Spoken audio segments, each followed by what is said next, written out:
Hey guys, welcome back. Jared and Braxton from 3Cs, and today we're going to give you a tech video. This is on rebuilding a master cylinder for the hydraulic clutch. This is going to hold true for almost every beta motorcycle we've ever sold. It's the same exact part number.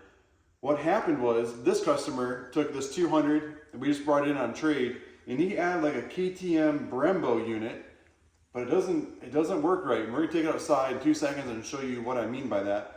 And what I found was on the shelf, I had a used one. This says master cylinder does not work.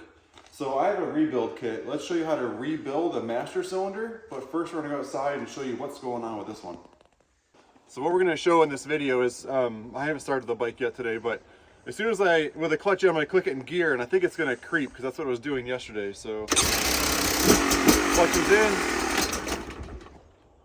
Like, I don't care how easy the clutch is to pull. If it doesn't work, it's not any good. You have to really rev the bike to like overcome it, and the clutch is in. Like, that's not rideable. So I'm hoping our whole issue is this Brembo unit. Come on in close, Brax, and show this Brembo unit. Brembo, I'm not picking on it, but it might just not be right for this bike in particular. So let's go back inside, get this off of the bike, and rebuild the beta one. So what we have is a piston rebuild kit. That's what they call it. It's for the master cylinder here. And inside of the kit, you get all these pieces. So we have a clip, a dust boot, a spring, and a piston. So this is all part of it, and then some grease when we're putting this together. This is the bad unit, and again, I hope that this fixes it. This video can at least teach you guys how to rebuild it. It may not just fix this one, because half my wording is blurred out from like the oil going bad on it. So that's what comes in the rebuild kit. And I'm gonna set that off to the side for now. First thing we're gonna do, well, I guess at home, you would have slid this dust boot off, and that's off out of the way. And so now we have a super bent front clutch lever. And so it's an 8mm top and bottom. I have that ready to go. We're gonna get the lever out of the way. Usually the ratchet goes on the nut. All right, so we're gonna set this out of the way. We'll pull the lever out, and keep in mind, you see that little spring and the guide? You wanna make sure you keep all that stuff. It all has to go back in. So that's to get the lever out of the way, and then now we can see in here, and I'm gonna get this dust boot out. Let me grab like a screwdriver to pry on that. There's nothing that holds those in. It's simply just, it's been in there forever. That's crazy. Let me grab a pick tool now.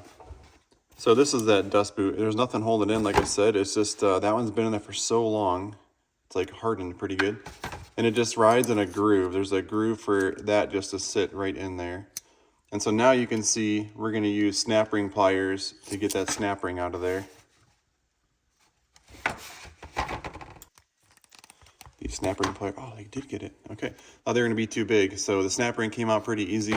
I didn't know if I had enough pinch with this one because I only moved it about that much, and it actually got it out. So that's actually in good shape. We'll probably keep that as like a backup. And now you can see in there, now it's just that piston assembly. And this part's of like, it's kind of like hard plastic, but I think it's just part of that dust boot that didn't come out before. So now we gotta pull that out. So now I got my needle nose pliers, and I think we're just gonna pull on this slightly. And there's that whole assembly. This is super important to take note of, how these O-rings are placed. Now they're already pre-installed on the piston, but note how this piston gets installed, because you have to push the fluid. We're gonna grab the fluid and push it that way, which pushes it down the line. If you installed this backwards, there'd be no push on the piston. So this is like the sealing O-ring, and this is the one that actually does the job. So you can also see how the spring goes from small to big in there as well. So my hope is that this one failed. It wasn't working because this first O-ring failed. And when the customer would pull on it, it was letting the fluid pass, but it wasn't leaking out the back because that O-ring was still doing its job. And there is pretty clean. There's not a lot of dirt, because sometimes these boots, as much as they protect during the ride, if you never take this off and clean it, dirt actually will work its way and pack in there. So what I'm gonna do is we'll pop this cap off now and just kind of look inside of there as well. So inside of here, I'll just flip everything over. This looks a little deformed, but it's gonna be just fine. And that's the other screw. And so it's just like the reservoir. It's pretty clean inside this one, so there's no gunk in here. And the threads look good on the end still, so I should be able to use everything just fine. So now we're gonna rebuild this and stick it all back in there. Just gonna use a paper towel real quick, kind of clean out in there a little bit, because there was a little bit of junk in there. Kind of cleaned it up a little bit. Looks really good in there. And so we're going to open this grease up and we're going to squeeze it. I guess this is also a Brembo unit. It was just the fact that they put something else on there that wasn't for the bike. So let's see. So now we're going to put, it's almost like the spring clips on there in a way. Yeah, it kind of like holds it on. So there's the new one, the new spring, all greased up. And I'm going to kind of try to feel to make sure that O-ring goes in there and doesn't get pinched or pushed weird, right? So now it's kind of got to work its way in. It felt like it went in really well. And same with that. So now I'm just kind of pushing in there. And now let me take this screwdriver and you can see how that spring in there is pushing it back, right? And it's got a pretty smooth, good operation. This gets a little challenging because now I'm gonna have to like hold in on this because it's got pressure on it. It wants to push back out, but also get our new C-clip in there. And you can see how much the old C-clip was worn in, right? So it's hard to tell on film, but it's a much bigger clip. So we're gonna pinch it together. I also have to push down on the piston at the same time, so there's a lot going on. Maybe if I get a good push here, if I get it pinched tight, push in, and I'm gonna stand it straight up and down and then use a screwdriver on this end of it. You can kind of see, I'll pause for a second. It's hard to tell on film, but it seems like it's going in. So let me get this out of the way. And then see if we can hear like a click. So that's definitely still moving. There it goes. Maybe you heard that. I definitely did. So we're good. It's rebuilt. It's got a lot of pressure now. So now that it's really pushed in further, the clip is set where it needs to go. And now we're going to take our push rod and our new boot right here. And we're going to slide. Let's see. This one's really stuck. This old boot was pretty gummy. Yeah, look at that boot. It was like stuck on that rod pretty hard. Actually, that rod is broken. That's what that hard plastic was. I think it's going to be fine. I think it was more just a shelf for this boot to ride against. So we'll throw the new boot in there. No harm, no foul. Just kind of get it. My hands are slippery, so we're trying to get it in its home, like right there. So now it's happy. Just to make things even slipperier, I'll put some more of this in there. And so now this is kind of a challenging part because the outside of this boot is kind of hard.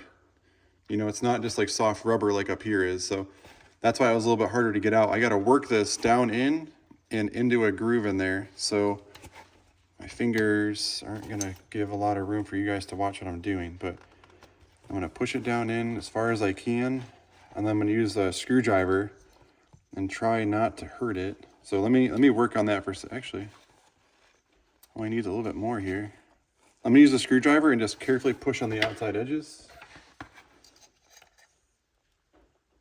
I'm not trying to actually hurt the boot. Let me work on this for a second. We'll come back to it. So that's as far as I'm going to go. I actually didn't even do anything else. I just kind of looked around it, and that boot really has got a good seat all the way down in its groove on the inside of there. So I'm not going to put the cap on. We're not going to put the lever on because Lex has arc foldable levers. We'll put those on. That's done. Let's go to the bike and get the old one off and get this on there. So we've slid the boot down so far, and this is an 11 millimeter. And you can see that it'll unscrew out of here because that's the same spot that we still have this, I don't know, middle piece here, reducer, I'll call it. So we're gonna unscrew this and then screw this line straight into this one right now. So I'm gonna tip it this way because I wanna keep the fluid in this portion of the line. So I'm trying to get it uphill. I know it's hard for Braxton to try to film this because just took this good angle away. So I'm gonna unthread this. Let's see how long these threads are. And I'm gonna hold the line with the other hand so it doesn't go pinging because it is a braided line and it does have some pressure on it currently. So let's see if I can keep going. So it's got some pretty good threads to it. So now we're gonna lose a bunch of fluid onto this wrapper. It's probably gonna get a little messy here in a second, and that's okay. Okay, I can feel the pressure on the line starting to push it and turn it. So I'm gonna turn the bars back down to try to keep that fluid in there. I'm gonna keep this line straight up and down to keep that fluid in this line. And cool, it's threading in, so everything is going to plan so far. And we'll get a couple more good turns on there. Keep going in with it. And I'll do the final tightening once we get it, you know, attached to the bar. Because I kind of have a feel on what the tension should have been based on that one coming off. So I'm gonna let this line just kind of rest up here for a minute. And that'll let us get this off the handlebar. We're gonna get Lex's lever off right now while it's on the bars. What's funny is today is Easter, happy Easter at home. And I've had this bin that we've used for like 10 years and it says happy Easter on it. It's kind of funny. Who knew? Okay, so we're gonna save this lever because we need it. That is out of the way. And this one, I might have to loosen that a little bit because now like, if I forced it, like the line's being twisted. If I loosen that back up just a little bit, so that way the line can spin. Yeah, that's what we need, like right there. I'm gonna tighten it back down for a second. Okay, so I gotta get these off of here. We'll get the lever, so we gotta put the lever in the pocket there. This just kind of sits up there. That goes there. Okay, so we got the lever back on. It's on the bar. I kind of maybe have, oh, it's not too tight. I was gonna say it's too tight. Because I want to be able to rotate it for now. The line is mostly tight. Let me finalize that. I'm actually gonna loosen it a little bit. Try to rotate the line down, which I just did. Then retighten this. I don't have the master cylinder tight to the bar. I don't want to kill this, but we want it tight. I like that a lot. That's kind of the same angle the line was before. Nothing's pinched or getting pushed on. So now what we're gonna do is I'm gonna tip it way up like this because we want this to be the highest point now. And we can put some fluid in here. And because this should already be pretty well bled, we're just gonna add some fluid here and we're gonna flick this lever for a minute. So we like to use the Motul 660. It's got a really high temp to it because on the cap here it says DOT4. So make sure you know that. This says DOT4. We're gonna put this stuff in there and then we're gonna keep playing with this lever, try to get the air bubbles out of this system here. I'm using my right hand. Pretty proud of that actually. And so now that we got a little bit of our first fluid in there, can you zoom in? Like here, just stay where you are. You tip it up more and go down with it. There's no feel on the lever yet, of course, right? Because it's full of air. And I'm gonna keep flicking this. You can see those air bubbles coming out. I'll let Braxton switch camera angles here.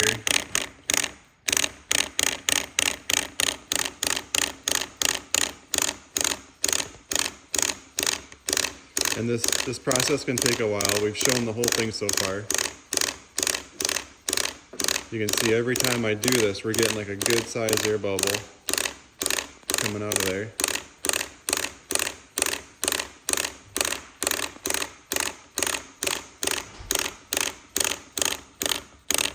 Oh, I'm starting to get, like, it's getting harder to pull the lever in. Like, I could pull it pretty much to the bar with a flick. And now and plus I'm getting arm pumped already. Holy smokes, my arm's like shot. This is ridiculous. Okay, other hand for a second. Look at all that air, jeez. Look at that, it's already got a feel to it. Like literally, dude, it's already got a clutch feel. We've been doing it, what does that say, 2 minutes? Well, it's been filming longer, but less than a minute of bleeding. I'm gonna put more fluid in there real quick. Okay, back to the original hand here. Dude, it's already got, I can hear and feel the clutch down below. I'm hoping that this unit is fixed and that it'll work for Lex because we want to have a fun summer of racing here. There's still a ton of air bubbles coming up through.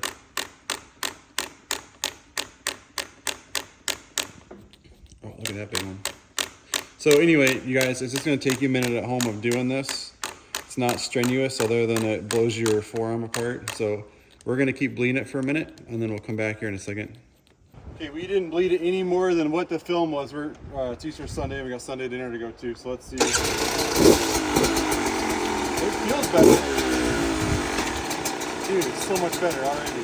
And we're not even like, so much better. Oh, it's back. I'm so pumped, relaxed. Okay, so whatever was on there, just let the bike creep, stall. You couldn't go slow, it would just die on you. Within like 3 minutes of bleeding, if that. We've already got this one working better. I think it's gonna get better and better as it bleeds more. So thanks for watching. If you guys are buying Beta parts, please choose us on the Beta website. You go to betausa.com and buy your parts. If you put 3Cs as your dealer, we make a small commission on those orders and it helps us make these videos. And currently we're the largest Beta dealer in the United States. So thank you guys so much for helping us become the biggest dealer in the country. Enjoy the ride. We'll see you on the trail.